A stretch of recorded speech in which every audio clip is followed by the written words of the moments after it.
The air in the rusty spoke diner was usually thick with the comforting smell of grease and coffee, a sanctuary for truckers, late-shift workers, and the occasional road-weary traveler. It was the kind of place where everyone knew your order, and the biggest drama was whether or not the hash browns were crispy enough. But tonight, the atmosphere was different. Tonight, a shadow of tension had crept in, settling over the vinyl booths and humming fluorescent lights. Two men sat in a booth near the back, silhouetted against the streetlights filtering through the window. They weren't your typical patrons. They wore the distinct leather cuts of the Bandidos motorcycle club, heavy, worn vests with the large, striking patch on the back that commanded immediate, wary respect. Patches often associated with trouble, with the outlaw life. But tonight, they were just two men named Hammer and Ghost, quietly nursing their coffees and watching the door. They hadn't spoken much since sitting down. They didn't need to. In their world, silence often spoke volumes. The source of the evening's tension was a man in a booth by the counter.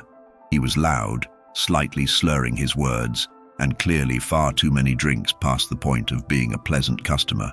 His name, if anyone cared to ask, was Doug, and he was taking out his frustrations on the easiest target in the room, a young waitress named Sarah.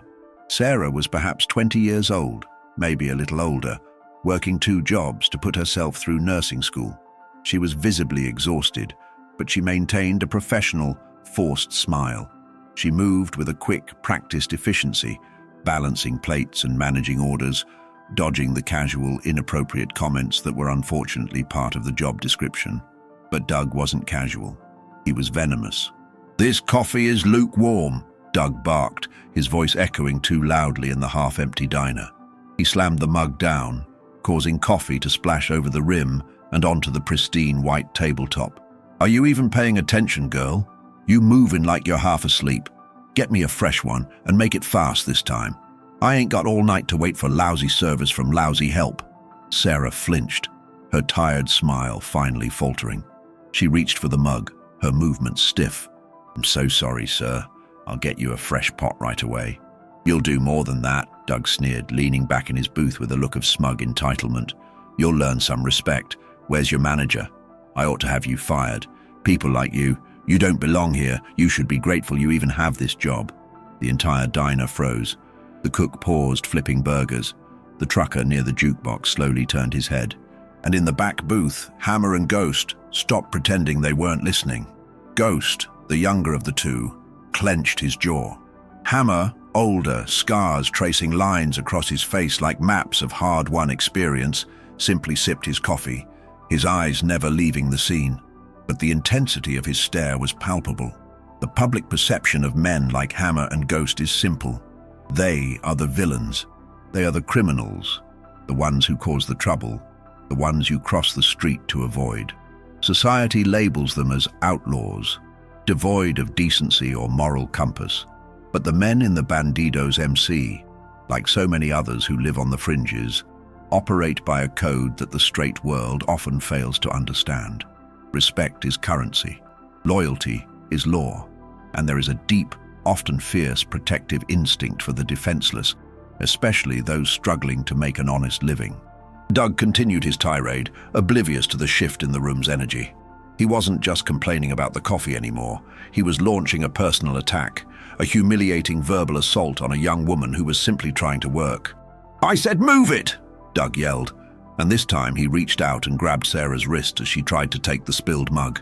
His grip was tight enough to be painful. "Look at me when I'm talking to you, sweetheart. You clearly need a lesson in attitude." That was the line. The transgression from obnoxious customer to physical intimidation. Hammer slowly set his coffee mug down. The sound of ceramic hitting the saucer was soft, yet somehow louder than Doug's screaming. He didn't speak. He didn't have to. Ghost, already halfway out of the booth, caught the subtle nod from his older brother. The nod wasn't a request. It was a release. Ghost was a mountain of a man, even without the leather cut. As he began his silent, deliberate walk toward the counter, every eye followed him. The heavy thud of his boots on the checkered floor was rhythmic, a countdown. Doug, finally noticing the large figure approaching, hesitated, his bluster temporarily deflated by pure physical presence. He released Sarah's wrist, but the damage was done. Sarah rubbed her wrist, tears welling up in her eyes, trying desperately to maintain composure. Ghost stopped right beside Doug's booth, towering over him. He didn't look angry. He looked disappointed, which, to anyone who knows the road, is far more terrifying. "Problem, pal?" Doug managed, trying to sound tough, but his voice cracked slightly. Ghost didn't acknowledge Doug's question. Instead, he looked at Sarah, his intense gaze softening just slightly. "You okay, sister?" Sarah, stunned, just nodded, clutching the spilled coffee mug. Ghost turned his attention back to Doug. He leaned down slightly, his voice a low, dangerous rumble that cut through the silence of the diner far more effectively than Doug's drunken shouts. "You got a big mouth, friend, a real big mouth, and you think that gives you the right to put your hands on someone who's serving you." Doug tried to recover his bravado. "Who do you think you are? What's it to you, tough guy? You look like you belong in prison, not defending some low-class waitress." "Mind your own business," he gestured dismissively toward Ghost's cut. "What are you going to do? Club me with your bike chain, Bandido?" He spat the club name out like an insult. That was the mistake. Doug had misunderstood the situation completely. He saw a criminal, a brute waiting for an excuse to fight. He didn't see a man stepping in to restore a balance of basic human respect. He didn't see the silent pact made between marginalized individuals, the understanding that sometimes the only people who stand up for the little guy are the ones the world judges hardest. Hammer, still seated, signaled the cook with a barely perceptible movement of his chin. The cook, having seen this particular drama unfold too many times, simply nodded and went back to his grill, trusting the process. He knew the difference between a real fight and a necessary intervention. Ghost didn't resort to violence. Not yet. He simply reached over, picked up the coffee Doug had spilled, and without saying a word, turned the table on its side, sending the cold coffee, the sugar dispenser, and the cheap cutlery clattering to the floor in a jarring public display. He then looked Doug dead in the eye. "That," Ghost said, his voice flat, "is your tab. You clean it up, every drop, and you apologize to the lady, properly." Doug stared up, his eyes wide. The booze was finally giving way to a sober realization of the danger he was in. This wasn't a customer he could bully. This was an unstoppable force wearing a statement on his back, a statement that, in this moment, represented justice. He looked around the diner. No one was going to help him. Everyone was watching the outlaw stand up for the waitress. This was the moment the public perception was challenged. The heroes in this story didn't wear badges. They wore patches. I, Doug stammered.